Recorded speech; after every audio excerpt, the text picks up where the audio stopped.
Hey guys, this is Miriam at High Life Auto. I am out doing a video test drive on a 2011 Lincoln Navigator. If you've never been on my video test drives before, the way it works is I drive the vehicle on video and I tell you what I see, hear, think, smell, and feel to give you the best indication of being in the driver's seat without actually being in the driver's seat.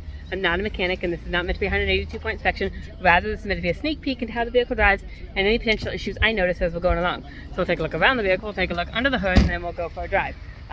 We just got this in yesterday. I know it's got a couple issues, but at the end of the day, it's a Lincoln Navigator, so take that for what you will. All right, here we go. All right, so this is a Lincoln Navigator. It's also the long version. I don't know what the Ford version, I don't know if it's the EL. I know that the Expedition is called the EL, but it's the long version. So it's got room behind the third row seat for storage and stuff. You can see it's got those fancy wheels on it. You know, whatever, take them or leave them. They're not rubber bands, so they're not as bad as, you know, some of them. They look like they're 24s on there. And I noticed the air suspension off light is on, and so I just wanted to see if we've got coil spring suspension in here, which I don't think we do. So it looks like we've just got air suspension, but the air suspension light is off. So I did not check the condition of those tires. Let's do that. Tires are probably 30% would be my guess on the back, and then on the front they're better. There's my wear bar. There it is. Those are probably 60% would be my guess. 50 to 60%. Okay, so the front has coil spring suspension. I don't know if you can see in there. The rear still had the air suspension, and I don't know. I think I could be wrong. I think typically on these Lincolns you have air suspension on all four wheels. Maybe not, but so with my air suspension light off, my guess is they turned it off because they put coil suspension on the front. Again, I could be wrong. Maybe it's got coil suspension on the front and then air suspension on the back, but it's not sagging. Like most of the time when you've got air suspension that's not working, like your rear end will be sagging over your wheels, and that's not the case. So I could be missing something, but I mean the body doesn't look horrible. Obviously you can see on this window, that window's broken out. Really probably your best fix would be just to get a piece of plexiglass cut and stick it in there. I know sometimes those tiny windows are more expensive than the whole window, but you know, right now it's got duct tape on it and it seems to be doing the trick. So this is the limited edition Navigator. One thing I noticed just when I was getting back your pictures, so it has the automatic rear hatch, but when it gets to about here, it's almost like it hits something and then it shuts again. And so I don't know if, I'm gonna pull it up. I don't know if maybe, you know, those struts are not the factory ones and they just hit the end of their thing. I don't know. But there's this room in the back, and then you've got the power seats that go up and down. I'm not gonna stay back there too long, but there are ways of going around that. Like one, you could turn off the power hatch and then you have it, or I don't know if you can get longer struts, or I don't know. So that's kind of a new one to me, but power hatch does work. It just, you know, there's some issue with it. So there's that. And then on the interior, it is a really pretty, it's a pretty color interior. Let me be more specific about that. It is rough, like you can see rips, wear, tear, but it's that's a really pretty brown color. And the back seat's in really good condition. It does have DVD players in the headrest. I have not, this is my first time driving it, so I have not tried them. I don't have a DVD, but if you want to try them, bring a DVD and you can see if they work. And, I mean, I don't know. That's kind of where we're at, and we can see if it works. This side has the running board on there. It's supposed to be a power running board. Obviously, it doesn't work because it should come down when the doors open. The other side doesn't even have the running board on it, so I'm assuming that the power quit and somebody took it off. So that's, you know, that's the bad thing about when you get stuff at an auction is you just, or, you know, when you get stuff that's not yours, you just have to kind of figure it out. But you can see, I mean, these seats are a little bit rough. They're a little bit rough, not gonna lie. But we do have a sunroof that works. I'll show that to you when we get there. It is dirty and it needs some cleaning. Whether or not I get to it, I don't know. I'm gonna be honest. I will at least, you know, pick up the trash and throw that away and stuff. But I mean, as far as vacuuming it, I don't know that I'll get to it. You can see, let's see, down here, we have a little bit of a crack. Not horrible, just like maybe he knocked something. Let's see. I know I popped the hood, so where does this open?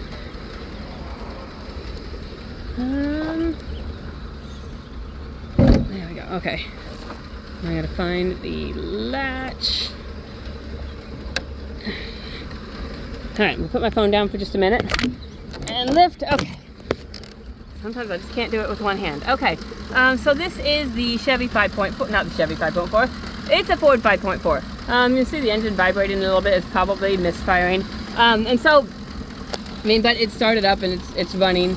It's doing what it's supposed to do. But, so this is a 5.4, which 90, you know, they have a cam phaser problem. A lot of them do. Usually it starts around 180,000 miles if it's going to happen.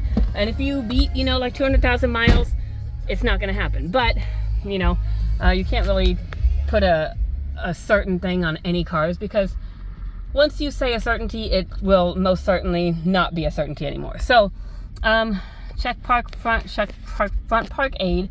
I can't talk. I don't know what that is. Tire pressure monitor fault. That's, you know, obviously because it's got aftermarket tires on it. Washer fluid low, that's probably actually low. Air suspension off. Like I said, I don't know why, but I'm imagining that it's because of the front things. Let's see. Let's get in here. Okay. 212,000 miles on there, almost 213,000. That's really it as far as I know so far. We do have a radio. It's got the navigation on it. Looks like you can connect your phone to it. So, and you can do your phone through there and everything. So it's got the nicer radio. I'm sure that's probably how you do the DVD as well. But I don't know for certain. Like I said, this is my first time in it. So, let's see. Let's turn on the AC and we'll see if that works. Yep, we have cold AC. That works. So for the fun of it, we'll turn on the heat and just make sure that works.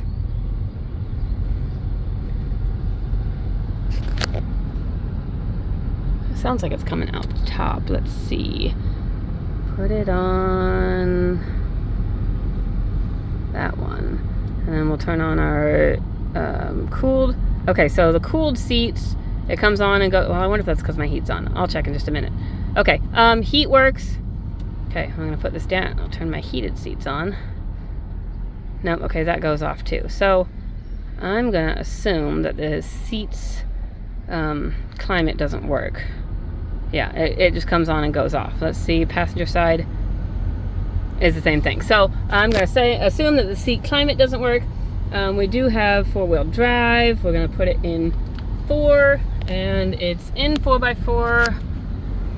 I mean, I really don't recommend, you know, going into a ditch with these wheels. I don't think they're gonna be very good, but the 4-wheel drive does work. You can feel it engaging, both pulling from the front and pushing from the back. So it is 4-wheel drive. It's got those check engine lights on it. We have, let's see, let's enter our system. And so I was telling you about the cam phaser. 5.4s, they're notorious for cam phasers, and this does have your typical codes that you would think accompany a cam phaser. So your 12, which is the camshaft position timing, your 18, which is the crankshaft position, 22, which is the other camshaft position timing, 150 is the O2 sensor, that's just exhaust related, 341 is camshaft position. I don't know what that is, but I mean, so there's a potential that you can replace the cam sensor and the crank sensor, but in all reality, if you have cam crank codes on a 5.4, you're probably going to have a cam phaser at some time. So, and I was just talking to a guy about this the other day. The good thing is that cam phasers are typically not something that just go. Like, you're driving it and then it goes. Most of the time it is a slow progression from, you know, misfire to a rougher misfire to dying to cam phasers. And so, I mean, that's a typical progression. Like I said, it's how it normally works. Let's see, let's shut this sunroof. But and right now, like, it's driving pretty well. Obviously, you can see when I had the hood up, the engine was running rough, which is common. You've got the cam and crank sensors and all of that. But it's driving decent. Like the guy we got this from, he drove it down from Burlington, and so, you know, I'm assuming that's a good thing. That means it drove at least from Burlington. He said he's been driving it. It's been his daily driver. He's been putting miles on it. He just said he needed something smaller. Honestly, he said he needed something smaller that the cops didn't recognize. So, you know, that's a whole nother thing. But I mean, it's driving pretty well. It's driving smooth. I don't hear any suspension noise. So again, that air suspension thing, they've got the coils on the front. And I don't know about the back. It doesn't look like there's coils on there, but it's certainly not riding low as if the air suspension were off either. So I don't really have any answers for that. But it's driving well, and it's not rattling or clicking or popping or anything like that that you would normally notice with bad suspension or suspension problems. Brakes are good and solid. There's a little bit of a vibration at my higher speeds. When I was first stopping, there was a little bit of a vibration, but it's not there. And it wasn't a vibration in my pedal. It was like a vibration more in the tires type region, so which would, you know, be indicative of bad tires or misbalanced tires, something like that, which the front tires are, you know, 30% or so that would make sense. But, you know, I don't know. Left turn signal works, right turn signal works. Let's see, let's figure out wipers. Let's see, on Ford, they should be, nope, that's turn signal. Okay, there's your wipers and your wiper fluid. I can hear the motor going, but obviously it's not blowing out fluid because it said low wiper fluid. Duh, there's no wiper fluid in there. So I'm going to say that the wiper fluid works just because I hear the motor working. We're going to turn the cruise on and set.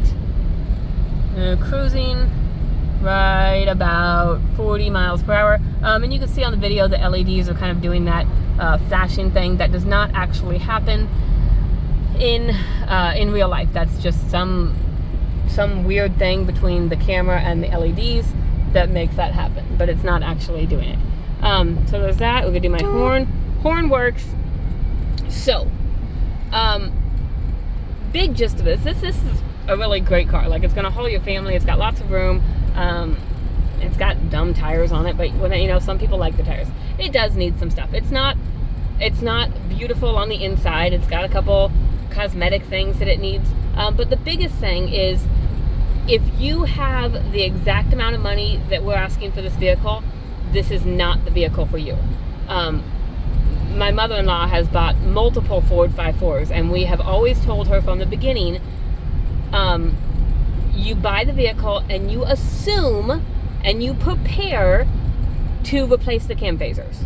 So she's always had extra money in savings in the event that the cam phasers go bad. So, because car repairs will always be necessary when you don't have money, when it's the worst time of the year, and then your car will need repairs. And so we always tell people, like, especially with 5.4s, you be prepared to replace the 5.4, to replace the cam phasers. If you don't have to do it, good. You just have a little bit of extra money in savings for the next time you need to buy a car. But this is not a vehicle that you buy if this is all the money that you have in the world. It's not a smart move. Although, I mean, it seems to be running fine now. It seems to be driving good. Cam phasers are a slow progression, but, oh, we do have backup camera too. But it's just something that you need to be prepared for. So that's it. If you have any more questions, you can call or text me. My cell phone is 309-267-7200, and I will try and answer those questions for you and not hit my Ford truck. All right, thanks, guys.